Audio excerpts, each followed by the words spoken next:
महाभारत का सबसे रहस्यमय सवाल, धृतराष्ट्र अंधे क्यों थे?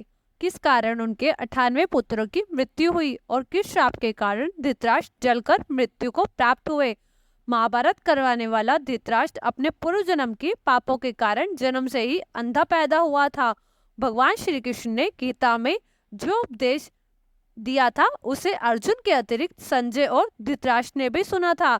उसमें भगवान श्री कृष्ण ने अर्जुन को बताया था कि सब कुछ पूर्व जन्म के अनुसार घटित होता है।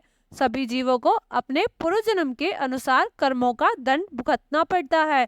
धृतराष्ट्र इस बात से चिंतित हुआ कि दुर्योधन और दुशासन तो पांडवों के दोषी थे, मैं ये बात मानता हूँ। उन्होंने भरी सभा में द्रौपदी का अपमान किया था, उसको निर्वस्त्र किया था, परंतु मेरे शेष पुत्र क्यों मारे गए? ये प्रश्न धृतराष्ट्र को अत्यंत परेशान करता था। महाभारत का युद्ध समाप्त होने के बाद धृतराष्ट्र श्री कृष्ण से पूछते हैं, हे कृष्ण, कृपया आप मेरे संशय दूर करें, मुझे बताएं कि मैं अंधा क्यों पैदा हुआ और मेरे 98 पुत्र क्यों मर गए। मैंने ऐसा कौन सा पाप किया जिसका मुझे ये दंड भोगना पड़ रहा है?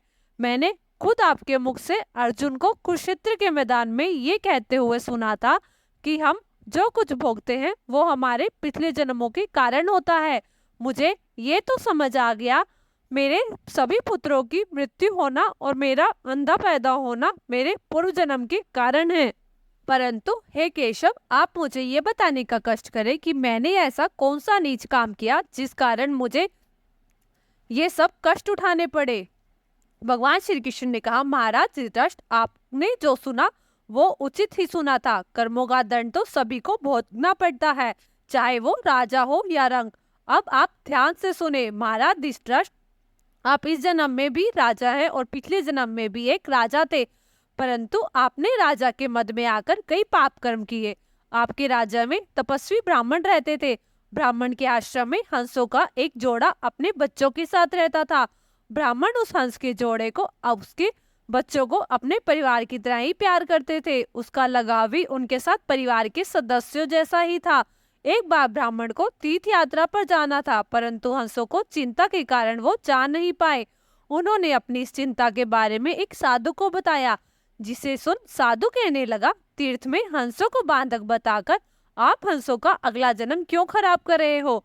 राजा प्रजा का पालक होता है, तुम और तुम्हारे हंस दोनों उनकी प्रजा ही हो। अपने हंसों को उनके संरक्षण में छोड़कर तुम तीर्थ यात्रा पर क्यों नहीं जाते?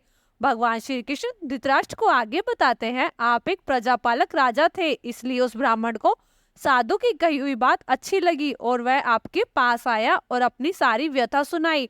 जिसके बाद आपने ब्राह्मण के तीर्थ से लौटने तक हंसों की सुरक्षा का दायित्व स्वीकार किया लिया। जिसके बाद ब्राह्मण तीर्थ यात्रा पर जाने से पहले हंसों के जोड़े और उनके बच्चों को आपके पास सुरक्षित छोड़कर चले गए। अब हंस और उसके बच्चे आप ही के तालाब में पलने लगे। एक दिन आपको मांस खाने की तीव्र इच्छा होने लगी। आप उस समय अपने ही महल के बाग में घूम रहे थे, तभी आपकी नजर तालाब में विहार कर रहे हंसों पर पड़ी। श्री कृष्ण धृतराष्ट्र को आगे बताते हुए कहते हैं, उन हंसों को देख आप सोचने लगे, आज तक तो आपने सभी जीवों का मांस खाया है, परंतु आज तक कभी हंस का मांस नहीं खाया। आप इस बारे में सोचने लगे, कैसा होगा इसका स्वाद। आपके मन में सोचते रहने से आपकी हंसों का मांस खाने की इच्छा और तीव्र होती गई। जिसके बाद आपने सेवक को आज्ञा दी कि हंस के बच्चे को भूनकर लाओ। आप उस मांस के इतने शौकीन हो गए कि अब हर दिन आप हंसों के 2 बच्चों को भूनकर खाने लगे, जिससे एक एक कर हंस के 100 बच्चों को भूनकर आप खा गए। जिसके बाद हंस संतानहीन हो गया और शोक में आकर मर गया।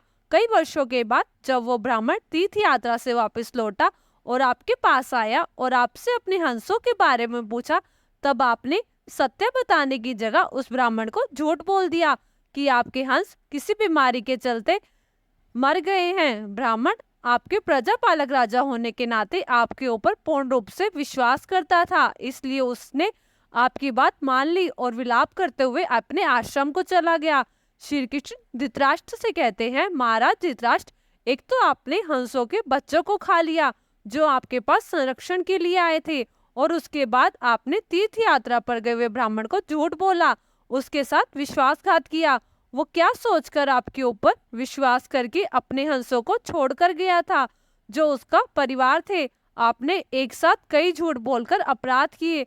एक जीवा के लालच में आकर आपने हंस के 100 बच्चों को भूनकर खा लिया जो आपके पास आश्रय के लिए आए थे और उसकी अमानत थे। आपने घोर पाप किया जिस कारण आपको कर्मों का दंड मिला।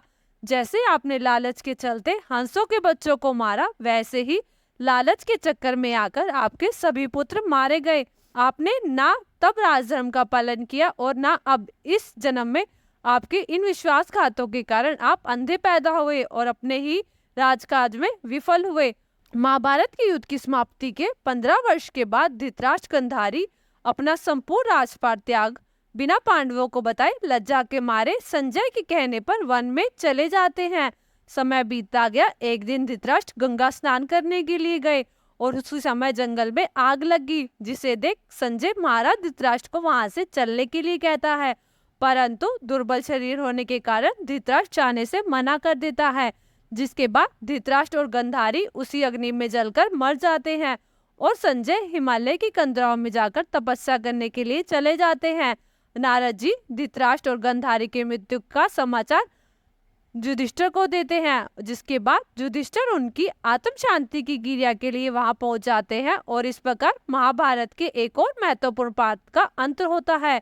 दोस्तों, आपको धृतराष्ट्र की मृत्यु और उसके पुत्रों की मृत्यु के बारे में आधारित ये वीडियो कैसी लगी कमेंट करके जरूर बताएं और हमारे चैनल मेरे कान्हाजू को सब्सक्राइब जरूर करें।